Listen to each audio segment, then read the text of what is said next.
Hey, this is Steve in Dallas, Texas. It's Saturday morning, my friend, and you are listening to Light Talk.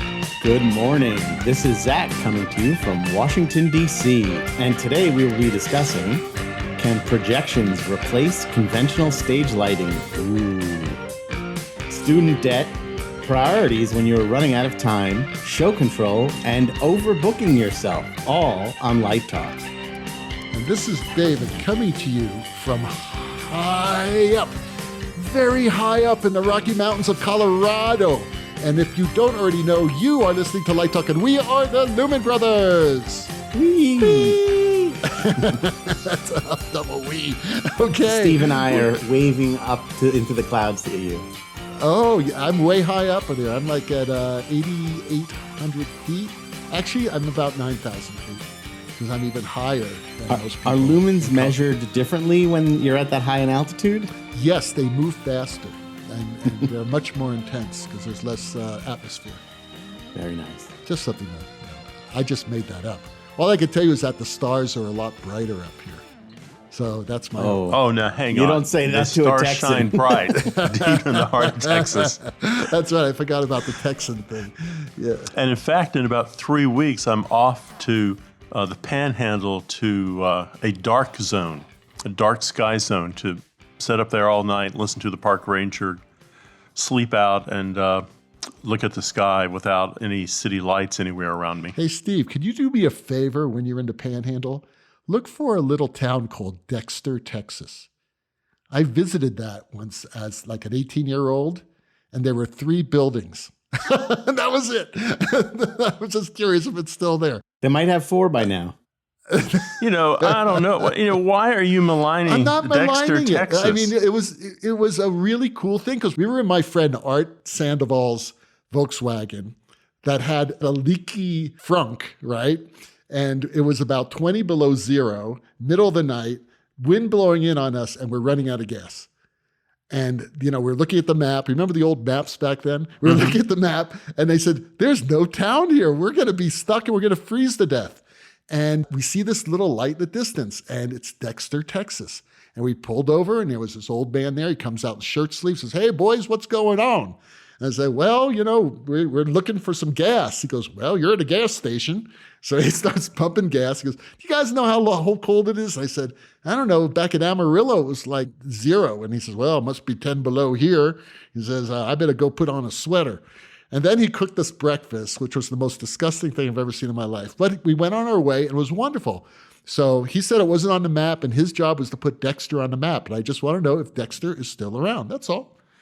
Well, I mean, Dexter, Texas. My goodness, it's been there since 1870. Oh, this is a national landmark, buddy. Oh, wow. Okay. In 1988, for example, about the only thing left in Dexter was the community church. In 2000, the population had decreased to 18, so I'm not sure where they are now in 2022. But I mean, for a while there, in the 1880s, buddy, they had a population of 300. Wow. I think the problem with Dexter is the Dairy Queen never came. And without a Dairy Queen, you're not going to have a city. Yeah, that's true. Dairy Queen was the Walmart of the 70s. I mean, if you had a Walmart in your town, you made it. But back then, it was Dairy Queen. I'm talking 1977, 76, 77. You were there in the glory days. I was there in the glory days of Dexter. That's right. It was heading downhill. Welcome, everyone, to episode 275. And today we have our brother Zach returning to the show. Great to have you back, buddy. Good to be back. What projects are you working on now? What's been going on while you've been gone? Oh, all kinds of stuff. It's all redacted, so I can't tell you, but Redacted. But keeping busy. It's like the Roswell documents. There's one word, and. Yes. And that's it Yes. on the piece of paper. I'm working on and. I can tell you that I will be in Las Vegas for LDI this year because I will be hosting the Projection Mapping Summit as part of LDI. All right. It's a summit. It is a summit. Sort of like where you are right now. What's the difference between a summit and a conference? or an event? Well, I think that it's all the most brilliant minds in projection mapping will come together and work with our audience to try to help them to one of the themes this year that we're really working on is how to prepare your client so that they really understand what goes into projection mapping. Because I think a lot of the clients now, they all kind of understand what it looks like, but they don't know what it takes for us as technicians and designers to prepare for projection mapping, the scanning and the drawing and the math and the physics and all that stuff that goes into it. So we're going to do a lot of case studies from the inception of the idea, how this projection mapping stuff came to be. That's pretty interesting. You could subtitle that seminar, "That's Why Your Bill's So Damn High." And you should have a special seminar on why projections can't solve all your problems. Well, we're going to answer that question later in the show. That's right. Life must be pretty good for you. I remember a year ago when your studio was just a blanket on the wall, and I'm looking at your studio now, and that's pretty darn impressive. That's a nice looking workspace It's getting better. Going there. I mean, also everybody's at sleepaway camp, so. Speaking of sleepaway camp, I heard your son had to take a leave from Camp Granada. He did. He did. Hello, mother. Hello, father. My son came down with a case of COVID, but luckily it's a sleepaway camp that goes the whole summer. So as soon as he's better, he gets to go back. Good. Well, our prayers and wishes are with your son and you and your family. Yeah. We're all vaccinated, so everyone's going to be okay. And if you're listening and you're not. I want to be clear about this, Zach. You did have your son tested. He's not just pulling the wool over your eyes to get back to air conditioning. He could not wait to get out of the house. The last thing he wanted was to come back. That's really sad. Yeah. Well, listen, Zach, let's hope your son gets better quickly and tests negative, because it took me about 10 days after I got over it to test negative. That's just the way this crazy thing is. Even though you're better, and all my doctors said, "Oh, you don't have it anymore." I said, "Well, why does this stupid test still have 2 bars on it, Right. Anyway, so listen, hey, let's get started with the show. Steve has the first question of the day. Yes, it comes from Nancy in Westminster. And she writes, "When queuing, what should be your priority when you're running out of time?" Well, that's easy, Nancy. Find a victim. Blame the stage manager. Blame the choreographer. This happens more often than not. Unfortunately. And people don't want to talk about this, but all of a sudden, you're going through your cue writing sessions, you're going through tech, and it's looking pretty good, and all of a sudden you realize you spent 3 hours on the first light cue, and now you're running out of time. I think the priority, for me, I would say the priority, if this was happening, is to just get through the show. Get something in the console, get those foundation cues in there. I mean, I'm assuming you're close to the end, that you're not, you're running out of time and you're in the first act and it's a 5-act Shakespearean play. But you've got to get something in there, because you've got to give the stage manager and the board operator an opportunity to run the show. So I would say get through the show, build those foundation cues, build those looks that it's just a good, clean lighting cue, and get out of everyone's way. And if you can get back in there and edit it, all the more power to you. Also, we have an opportunity to do offline editing. I mean, this happens in rock and roll all the time. Someone doesn't like something and you're back in your hotel room or you're back on the bus and you're editing the cue to slam it into the console the next night. If you don't have that, then I think you look for opportunities to restore some prior looks if they're close to what you want, or maybe they will be the same thing. I think if you're really in trouble, then you have to simplify.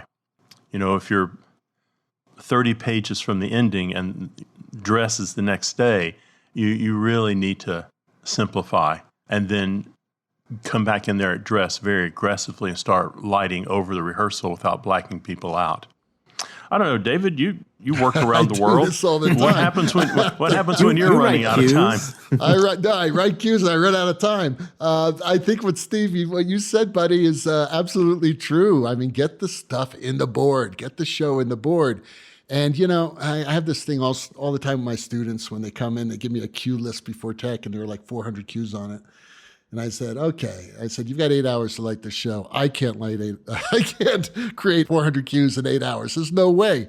I said, so we're going to simplify this. And in the miracle that you do get through it, then you can always add cues later.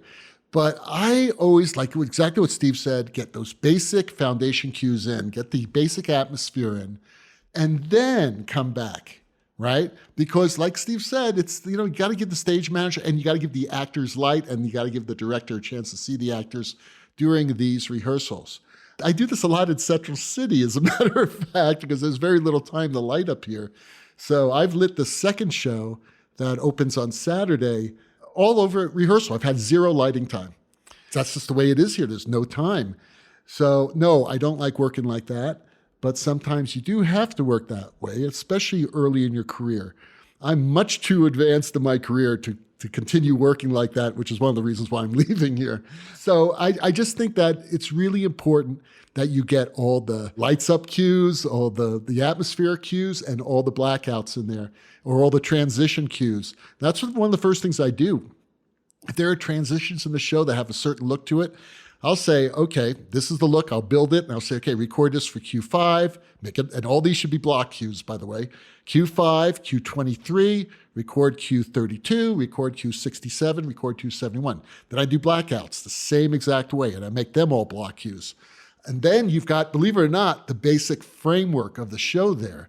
Even though you still have to write like 50 or 60 more cues, the basic framework's there. And then you work on the first atmosphere. And let's say there are 5 or 6 internal cues. Don't worry about them. A lot of them are focus cues, things like that you actually need people on stage to write. So you actually want to write those focus cues when you have actors on stage, either through a tech rehearsal or through a dress rehearsal. Or add focus cues, things you weren't expecting. Or maybe that dress, the costume is a little too bright, so you have to adjust it down a bit. That's something we're doing now on the show we're working on now, is we're dealing with follow spot levels because we're seeing costumes for the first time. So you want to have time to do all that. So don't panic. Remember that old Hitchhiker's Guide to the Galaxy book? And the front of the book was titled, Don't Panic. Well, that's the same thing. And if you come in with a plan, you're not going to panic. You know that you'll have opportunities later to do it. How about you, Zach? Well, it's interesting. The first thing that popped into my head when we got this question was on the first Broadway show that I designed, Howell Binkley was the lighting designer. And like on the first day, he already had what I thought was hundreds of cues in the console. And what he explained to me was, first and foremost, he was numbering them 1, 5, 10, 15, 20, because he knew there was going to be internal cues, but he wanted to have all what he was calling the big beats in the console ready to go. The transitions, the downbeat of a song, the button of the song, et cetera, et cetera. And that way he knew everything was going to get filled in later.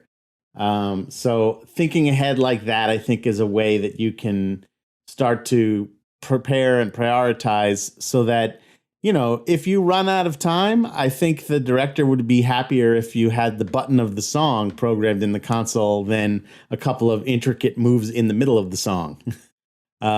And the other thing that I think about when I'm thinking of things like this is, it's sort of like walking bass. When you're thinking of walking bass in jazz, that the first part of what I'm trying to do, if I'm the bass player, is outline the chords. What is the chord for this measure? Is this a C major? Okay, so that means I'm going to start with a C. Maybe the third beat, I'll have the note G.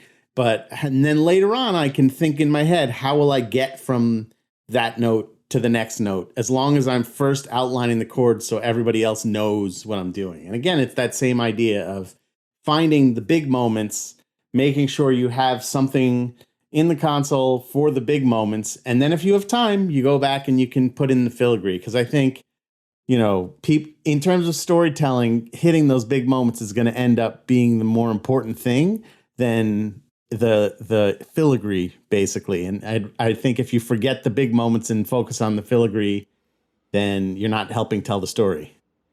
Well, that's a really good analogy, Zach. I just want to mention the way I organize this, and everyone does it differently, but I'll have a cue list, and it's usually on my computer. It's usually in Microsoft Word, where I have all the cues I think I'm going to write for the show. Let's say there are 100 of them. Well, all those cues, I will highlight them all, and then when I write them, I unhighlight them so I know which ones I've written. So immediately I'll have all the lights up cues and the transition cues and of course the blackout cues. So then that way you have a running total and you know exactly where you are so that you can fill in these things and be organized. That's pretty much how I do it. Steve, do you do it differently? Well, something, both the can you're both kicking around is that you have to come into the rehearsal prepared. I mean, Hal Binkley didn't just walk in and 5 minutes before the rehearsal started, fill in 100 cues. You've got to be at rehearsal. You've got to be tracking what you want. You've got to be talking to the stage manager. You've got to give them a heads up. You have to know the story you're telling also and be prepared to put that stuff in. As far as I go to directly answer your question, David, yes, I do work the same way. And then what I also do is a lot of times I don't assign times to cues because we're starting and stopping and I can't quite get the rhythm of the show at that moment in time. So all of my cues have, I think I put in an arbitrary time of 3.5 seconds. So I can very easily look at my cue sheet and say, I need to go back and edit times on these 15 cues or whatever. And I'm writing down while I'm seeing it run and they're running it, I'm writing down that needs to be, Q5 needs to be a 22-second cue. And then I go back and just edit a whole group of cues at the same time. I try to use my programmer in the most efficient manner I can. So rather than just throwing stuff at them constantly, I'm keeping notes and a track, and then we take, at the end of the evening or over a break or something, we take time and work on a whole block of cues and get them correctly. I think that both of you are also, as seasoned professionals who've done this for a long time, all of us have, developed this sort of sixth sense where we can look at a script or we can watch a rehearsal in, the rehearsal room, and we can tell what cues do we know already what it's going to be and which ones do we know we'll kind of figure out in tech. Because I think when I was talking about Howell and him writing those cues in advance, he can look in here. He could have looked in the script and he knew, okay, this is going to be this. This is going to be this. These ones are ones that we'll figure out in tech because they're going to need to breathe and we're going to figure that part out later. And that just comes with experience. I think eventually you kind of figure out how to do that, whether it's the experience with the material or starting to know what the other designers and what the director likes. But eventually you just kind of, you'll figure out through experience how to break down the script, how to find those big beats, how to figure out which is something that you can sort of take a stab at versus which is something that you need to see in dry tech to figure out. Well, sometimes students have a hard time figuring these things out, and I tell them in the simplest terms, a light cue happens when someone comes on stage. A light cue happens when someone leaves the stage. A light cue happens when there's a change of direction or new information coming. So, and then what happens is a lot of students have never learned to actually read a script, so it's very difficult for them to figure out. It's almost magical. Then they start looking at it in that way and going, oh, I guess it does make sense for the stage to get maybe brighter or bigger when someone comes on. Maybe it does need to reduce in size down just to the sofa, if they're doing Hedda Gabler when the judge leaves.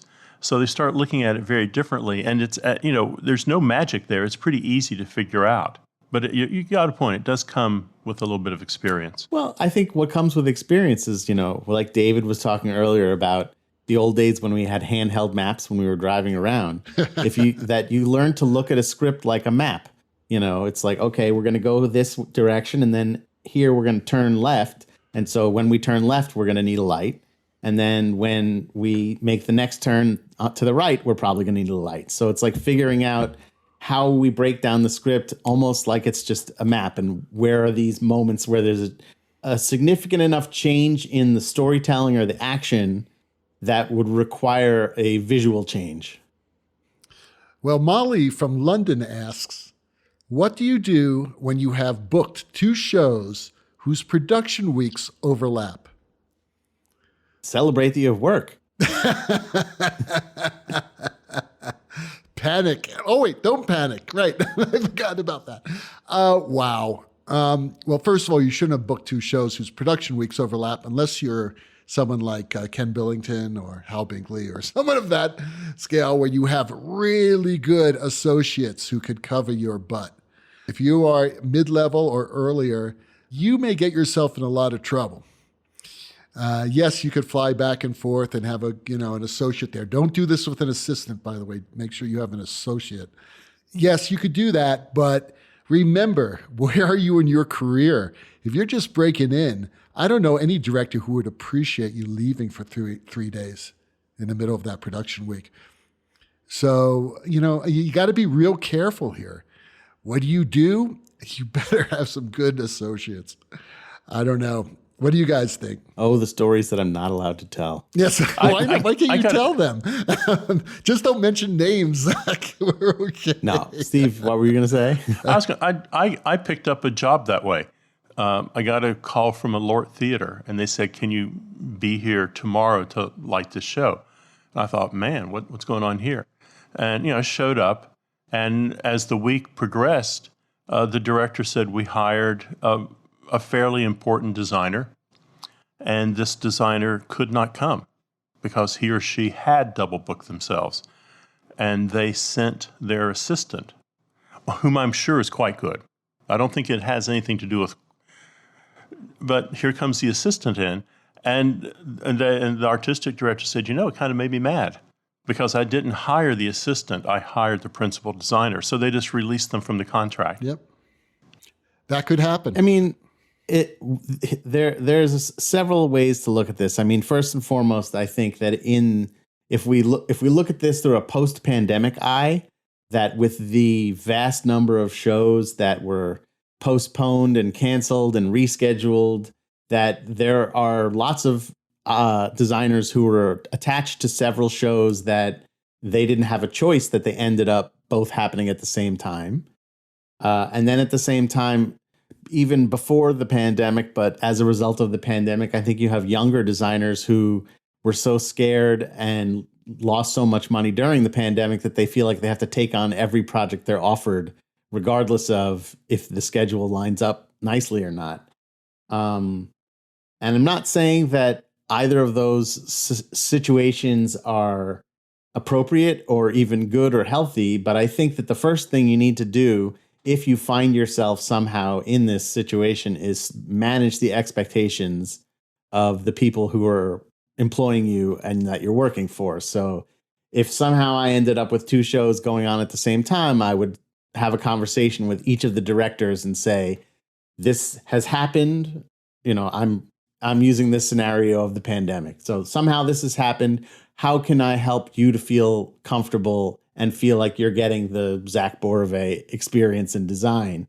And if we can't figure out a way to make it feel good and feel comfortable, I think that everyone appreciates it a lot more if you at least tried to make an effort to have that conversation instead of just sent somebody and sent an email the night before saying, by the way, I'm not going to be there, which before the pandemic, I've worked on several shows with various scenic designers, including one in particular who often had a reputation for not being there.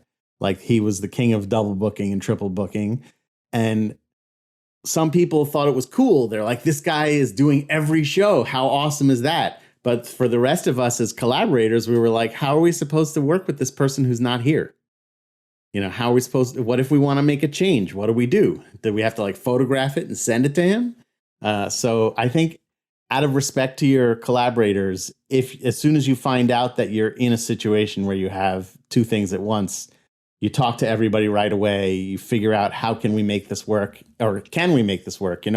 Natasha Katz, I know there was a period in her career where one director wanted to use her all the time. And she kept saying to him, I can't do the show. I'm double booked already. I can't do it. And he was like, it's fine. We'll make it work. And then it turned out that she couldn't make it work and the producers let her go. But because she had been, very collaborative and explaining her situation, very transparent about it, there were no hard feelings, really. And I think that's really important. In an industry that's constantly looking for victims, don't set yourself up to be one. I have seen this happen. when I was an assistant. I'm not going to name the designer. And this designer double, triple booked his stuff. And I would go as an assistant with a good design eye and light the show or relight or this designer would tell me what he wanted and I would basically do it. And I was put in a horrible position because although they respected me as a well, they respected me as an artist, but I was like 24 years old. They would say, well, where is so-and-so? And even though this designer told them that it was going to happen and asked them if it was all right, they still made this designer the victim. And you can't tell me that doesn't still happen. And, if you're Natasha Katz, who is a huge designer, and I could see where she would do it, and I would see, and we all know she's very honest and, be open. I just think if you are in mid-career or earlier, you are setting yourself up. And I think that's a really, really dangerous thing. Early in my career, like very early, when I was still assisting Wendell Harrington, there were a few shows where she really couldn't do it and they really, really wanted her. And so we set up a program where we would be the co-designers of it. So they felt like they were going to get a bit of the Wendell Harrington flavor. And then she would agree that she would still sort of supervise and impart her knowledge on me. But from the get-go, it was always established that I would be there as well, and not like as proxy for her, but that as an equal to make decisions. And I think that in some ways that was like an older tradition of how some younger designers sort of got to the next level. And so I think that kind of thing can be okay if it's well planned. Well, how were you billed? Were you billed as a co-designer? As Wendell and Zach. Oh, okay. Literally no last names even. Yeah. Wendell and Zach, I like that. Yep. We just called ourselves Wendell and Zach. Yeah, it sounds like a great film title. So Howard in Palm Beach asks, how often has projection served as a foundational part of the lighting design? Can projection replace the traditional lighting design in the show? I feel like this question could be its own episode. It may be. So can projection replace the traditional lighting in the show? Well, I think that as we've seen, and we've probably even talked about here, some of the most successful designs in general are capable of blurring the line between projections and scenery and lighting. So we're really just presenting a world on stage, or if it's a concert, we're just presenting a picture and you don't really know where one thing ends and the next thing begins. And the reality is a projector is a light. It just has much, much fancier gobos that can do more tricks than a traditional light. So can it replace the traditional lighting in a show? It could. Does that mean it should, or that would even be financially within the realm of possibilities? No. But I think thinking about it as an additional can of paint in some ways, as opposed to, my lights go here, your images go on this little screen over there, is the beginning of blurring that line between the disciplines. And, if we're at our most successful, you won't know if projections are replacing the lighting. You'll just see what you see. Well, Zach, I'm going to ask you to qualify that, because we had a conversation that you led not long ago about how Mandalorian is being done. Mm-hmm. And that seems to me to be a good example of projection replacing traditional lighting. So maybe in TV and film, it's much further along than it would be in a stage play. Yeah, I think so. I think part of what it's almost doing there is it's replacing special effects lighting or CG lighting that might be added after, like keeping with the Star Wars TV show theme, there's a lot of stuff in the Obi-Wan Kenobi show where, it's very dark and things are lit by lightsaber.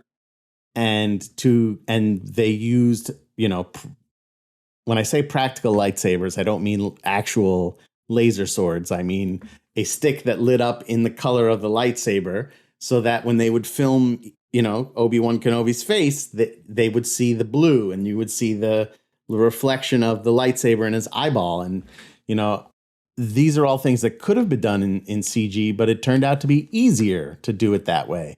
And a lot of what you see in shows like The Mandalorian, where they use these giant video walls that end up imparting some lighting onto the actors, is because it's an easier way to sort of bridge the computer generated graphics that have taken over movies and TV anyway, and use them to impart light that is related to the scene onto the actors.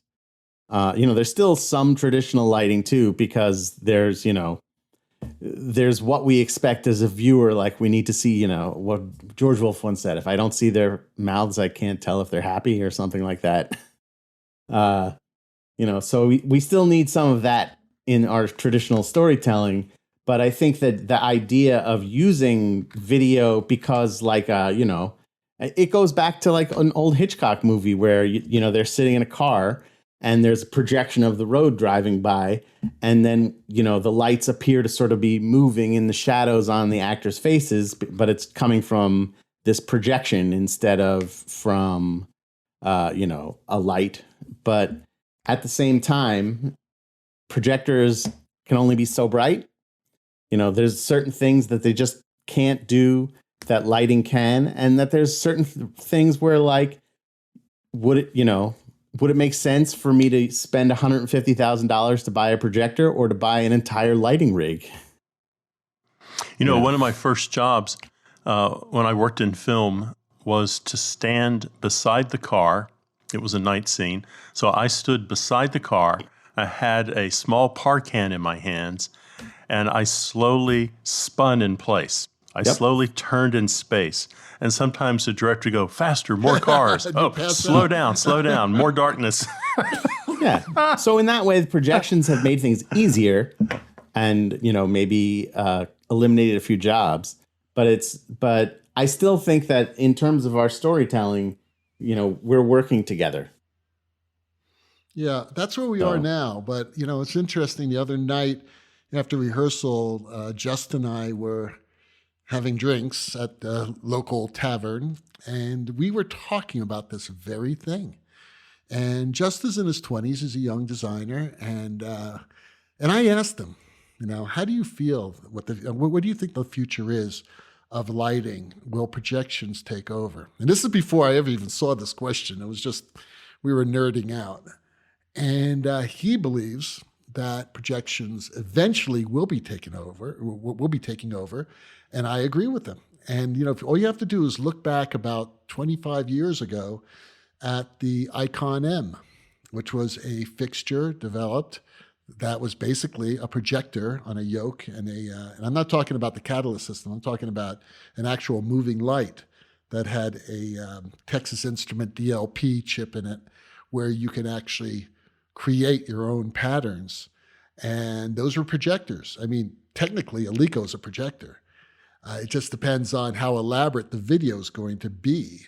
And then it reminds me of a moment when Stan Kay and I were talking to the president of Black Tracks, and we were talking about the same thing. And we were envisioning theaters that were nothing but projectors, video projectors. And now we're reaching a point where we could walk into a space and put on virtual reality goggles. Right. And, you don't need any lights. So where is the future? I don't think we know for sure, but I bet that projectors are going to get cheaper and cheaper and cheaper and more powerful. And that's where the next step is going to be. Well, I will tell you where I think that the line is so blurred at this point, even now, even though most people don't take advantage of this, is on the programming end of things. That there are media servers that can treat a lighting rig as pixel map video. And you can, instead of choosing a lighting fixture, telling it what color to be, I can just send a piece of video to that light, and the media server will figure all that stuff out and tell it what to tell the light, be red, be aimed in this space in 3D, and you don't have to think about it as programming it like a traditional lighting programmer would.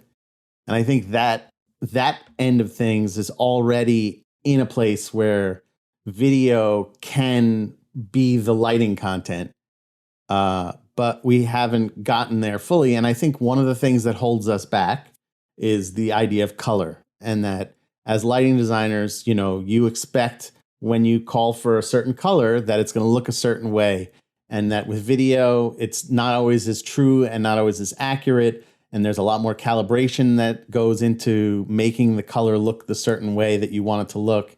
I think we're headed towards a post-gel world Absolutely. at some point soon. We're really there. And I think that, but we still have expectations that when you call for a certain color, that it's going to look a certain way. Right. And in the video world, it is not always that accurate. Yeah. And then neither is it in the lighting world, let me tell you, because I would say, okay, right, take fixture 23 and put an R64 in it, and the programmer puts /R64, and it doesn't look anything like R64. So you are listening to Light Talk, and today we are sponsored by...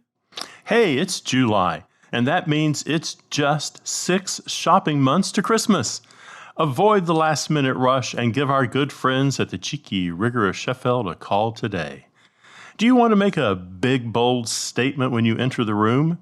Then you need Cheeky Rigger Cologne. And just in time for the holidays, the Cheeky Rigger sample pack has 3 new fragrances. Start your day with Funky Roadcase. It's the smell you just can't seem to identify. Is it 3-day-old mac and cheese? Did the cat pee on your coat? Maybe it's fresh rain on concrete with a touch of bananas. Who can say? It's Funky Roadcase. You know the smell. For your romantic evening, try Arcing Ozone. It's the scent that screams, watch out. I'm dangerous, baby. Your lady friend won't know if you're about to explode or catch fire, or maybe you're both going to be struck by lightning. Arcing Ozone, because life is cheap. And so is your cologne, brother. And finally, it's been a long day at the theater, and all you want is some space on the dance floor. Well, just splash on a healthy handful of Stinky Shoe on the Bus. That's right, nothing says back off like Stinky Shoe on the Bus. The Cheeky Rigger of Sheffield. We make underwear, too. And now, back to Light Talk. Zach, do you have a favorite fragrance there? Oh, the Roadcase one, definitely. That brought back so many smells as soon as you said that. Good memories? I actually was remembering the smell of the first bass case that I had. Oh, yeah. That when I opened it up, I would always know that smell. Yeah. It's funny you say that. I remember the smell of the first Mini Moog case I owned. It had a smell like I never smelled before, and I loved it. I would open it up and I don't know what the heck they were doing in that case before the instruments got to us. It was bad.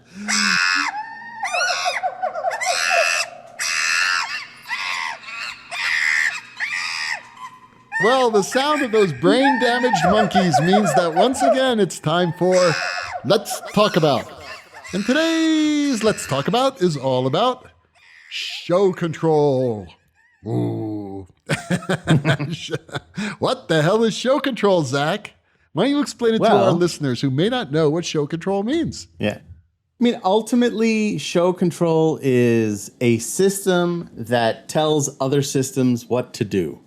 So, when we're talking about in a traditional theatrical production, like if you've heard us talk about things like time code or MIDI, that those are different types of control systems that tell other devices what to do at a certain time and in a certain place. And understanding these things about show control can help you a lot, because once you get outside of the theater world, show control is a very big part of how everything works when, talking about the integration and the combinations of moving scenery or moving elements, lighting, video, sound, and things like that. And there needs to be some kind of system that tells them all what to do when. Right. It's usually not used in the theater. It's usually used in themed entertainment and certainly Yeah, Las themed entertainment Vegas is a big and things part. like that. Yeah. Yeah, for good reason, because it could be dangerous. Yeah. I mean, we see a lot of it now when, you look at like a show like the Michael Jackson musical on Broadway, where there's so many moving parts. There's music that's running on time code because it has backing tracks, and a big part of show control is to keep the performers alive, to make sure that nothing hits them. Because part of show control is there's a big e-stop button sometimes that if something's going to happen that's bad, you hit that button and it makes everything stop. All systems stop. The same as it makes all systems go. And its job, like why it's an important thing in a theme park attraction is because not only does show control tell all the special effects when to happen, if you're in a ride vehicle that moves, that's controlled by the show control, but it also can report back if something is out of sync. Because when something is out of sync, at first, it might screw with the storytelling, but it could also put a guest in danger. And so you want to make sure that that's not going to happen. Yeah. You talked about the button that stops everything. Well, they thought the AZ5 button would stop everything at Chernobyl. It didn't. But show control now has gone a lot further than back in Chernobyl days. It's not made by the Russians first. I'm sure they have some version.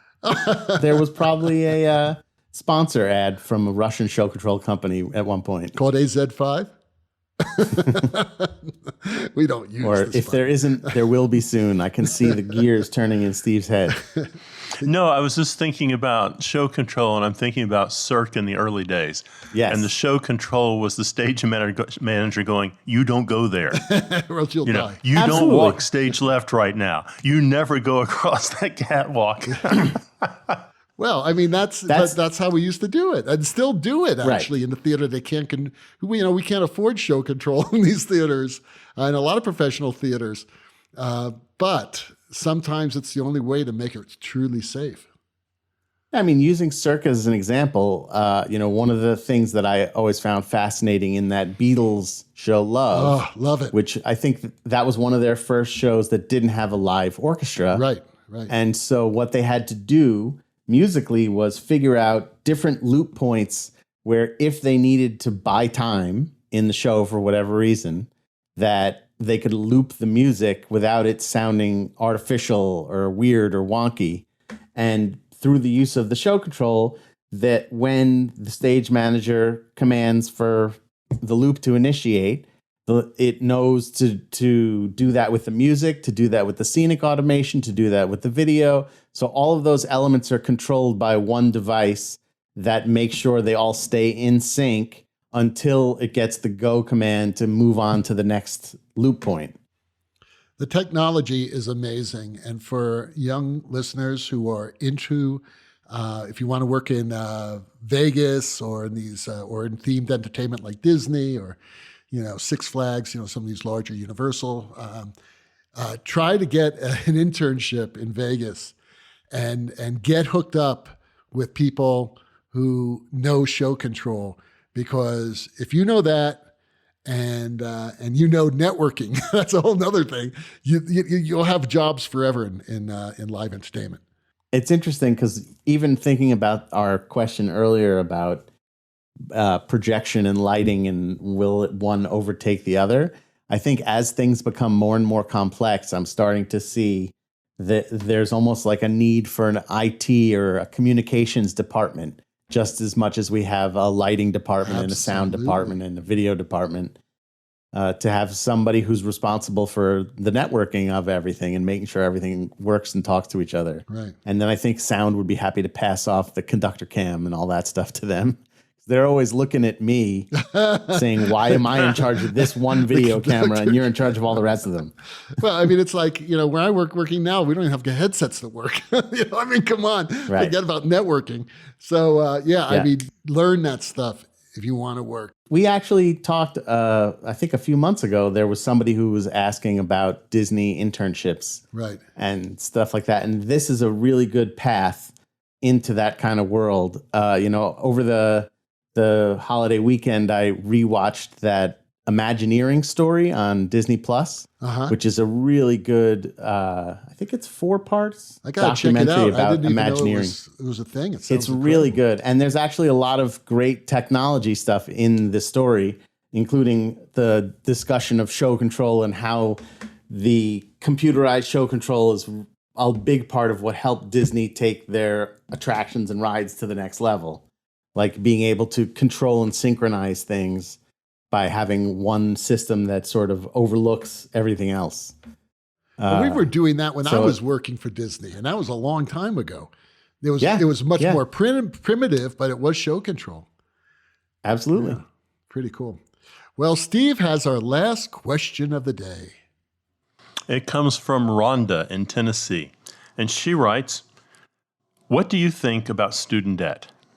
Is college worth the cost? What might be an alternate education or training approach to a career in the theater?" There's a lot of meat on that bone. I looked up some numbers a few minutes ago, and the average cost of college has more than doubled in the 21st century, and it has a projected annual growth rate of 6.8% yearly. The average in-state student attending a public 4-year institution spends, and I don't know where these numbers came from, but the average in-state tuition is about $25,000 for an academic year. So that means $100,000. You go to college, there's $100,000 just for tuition. The average cost of out-of-state tuition, probably about $150,000 for 4 years. The average traditional private university, about $50,000 to $60,000 per academic year. So you're looking at $200,000 to $250,000. And when you add on interest, everyone says, "Oh, just get a student loan." When you add on interest, you could easily get through a school and owe $400,000 of debt. I have a friend who went to Yale, and he is teaching at an Ivy League school today. He's 50. And we were talking about this, and he said, I don't know that it was worth it. I'm 50 years old, and I'm still carrying $250,000 debt from attending Yale. Now, he's at a pretty important school these days, too. But he goes, I just don't know that kind of debt is what I thought I would have when I was 50 years old. If you go to a community college, it's $3,000 to $6,000 a year. So all of a sudden, dropping from $100,000 for 4 years at a state school down to maybe $6,000 to $12,000 for 2 years at a community college. I mean, there's an alternate right there, is maybe you do a community college. I think there are ways. It's harder. I think we live in a world in which people are discriminated against if they don't have a college degree. I think if you go in with a high school diploma, there's a lot of people who will immediately discount you and not give you a fair shake. So they're expecting some type of college, either a 4-year or a 2-year degree is kind of a finishing school for you to come in as kind of an intern level person. But if you want to avoid all this, or even while you're in school, if you're at a community college, go chat with your local IA. A lot of IAs have training classes. A lot of IAs, you get on the work call, you learn a lot. You're not going to learn everything, but there is an opportunity there for an apprenticeship, an internship, master kind of relationship, a craftsman relationship. Maybe you talk to a production company. I think they might be more open. If you show up at one of these large rock and roll production companies, they're not going to put you out on the road with Madonna, but they're probably going to give you a shop job. And you're going to learn about electrics. You're going to learn about basic, as David said, networking and IT. You're going to learn how to keep the dimmers going. You're going to learn some stuff. Maybe an internship out of high school at a theme park. Maybe, the place that's still kind of available for you, look at your local film commission. Maybe you can get on a small movie shoot in your state or your city as a PA or as an assistant. So there are some kind of intern type approaches that don't require you to go to college, but I think it's going to be an uphill battle the entire way. I think it's hard. I think college isn't a trade school. So I think sometimes we think about that as I'm going to go for 4 years and bang, I'm going to come out and I'm going to have an instant job. And that's just not true. College is there for a well-balanced education. College, one of the big benefits of college is making friends and making contacts that are going to kind of last with you a lifetime. I think in college you're permitted to experiment. I mean, do you really want to teach yourself everything? And, some people say, well, I learn by mistakes. Do you want to make, 72 mistakes in focusing a light or setting up a patch on a console? It'd be nice to have someone guide you through that. So, and at the end of 4 years or 2 years in an educational program, you may also decide theater's not for you, that there's something else out there that inspires you to move on. What do you guys think? Is it possible to get a job these days in the business without a 4-year or 2-year degree? I think that it's very important to get a 4-year degree, but you can get a 4-year degree, liberal arts degree I'm talking about, as Steve said, going to a community college or just going to a state university, and it's not going to give you $250,000 in debt. My university charges $8,000 a year. That's the tuition. And that's what, $16,000 for 2 years, that's $32,000, you got a 4-year degree. That loan is not ridiculous, okay? And for the average person, just look at the opportunities you have. I agree with Steve 100%. There are different options you have. I think the union thing is a great option. I think getting involved in some type of internship at Disney or, some of the other, large entertainment companies is a great option. And you're going to learn a lot by doing that. And I've known people who just went to undergraduate school and then went to Disney. And now they're designers, right? I've had assistants who never went to grad school. And let's not forget our friends at the Studio School of Design. That's an amazing program that you could actually take classes online from some of the leading professionals in our industry. That way you could supplement whatever education you have right now with some incredible seminars and courses. And that's very affordable.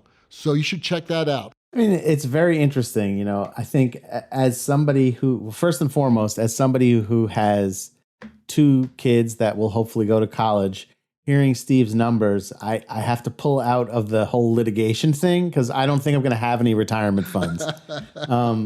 That being said, I've had this discussion with my wife very often because I went to, as I've said, I went to the Berklee College of Music, which is a conservatory, much in the way that Cal Arts is a conservatory or SUNY Purchase is a conservatory. So there are some undergrad schools that have a very specific focus. And for her experience was she did not know what she wanted to be when she grew up, and that the undergrad experience was an opportunity for her to help figure that out in a safe environment with mentorship and all these other things. And then when she decided she wanted to become a social worker, she went on to grad school to get her MSW.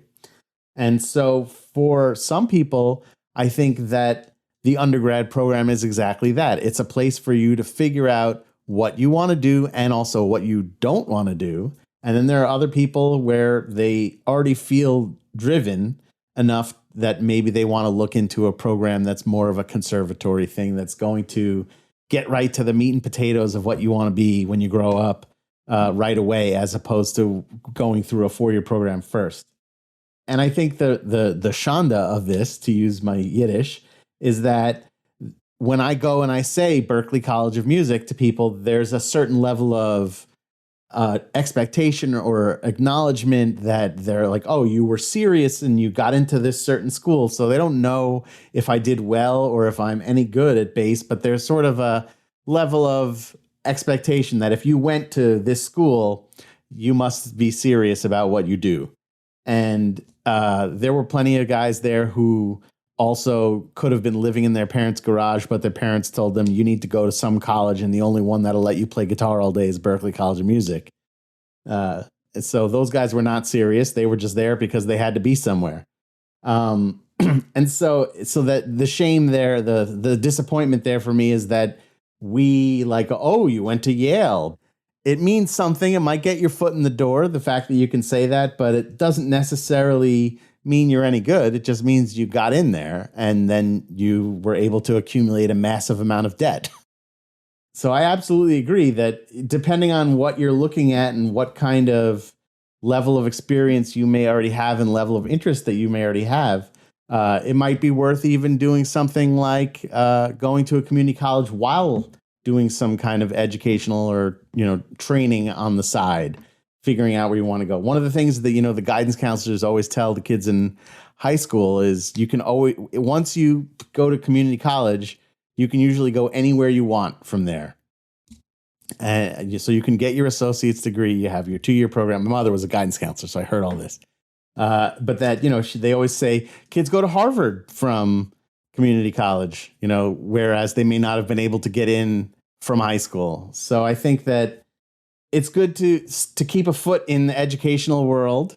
It certainly keeps your mind active in a certain way. If you're interested in being a stagehand or an electrician, something like that, then you can start looking for these internships when you're 16 years old. Don't even wait till college. Start looking now. See what's out there. See, and I think don't just look at places like Disney and film stuff. I think there's big regional theaters in every city. You can go to these regional theaters and ask if they have internships. Go to the Lort theaters in your city and see what they might have available to you. Well, back in the day, the Barter Theater had a apprentice program. This is in the 70s, and the apprentice program was for high school students. And they had an intern program that was for college students. We've kind of drifted away from that. And David, I will see your controversial statement and I will raise you. I think if when I become philosopher king, I think there's another alternative here. I think if you want to go to a 4-year school, that's fine. Go knock yourself out. But instead of canceling all student debt, I think the government should make another option available for students. You get out of high school, you can go to the military for 2 years. Or Peace Corps? You can go fully paid to a trade school for 2 years, or you can go fully paid to a community college for 2 years. So there's options here to bridge high school into a career. There's many ways to do it. I think Zach is right.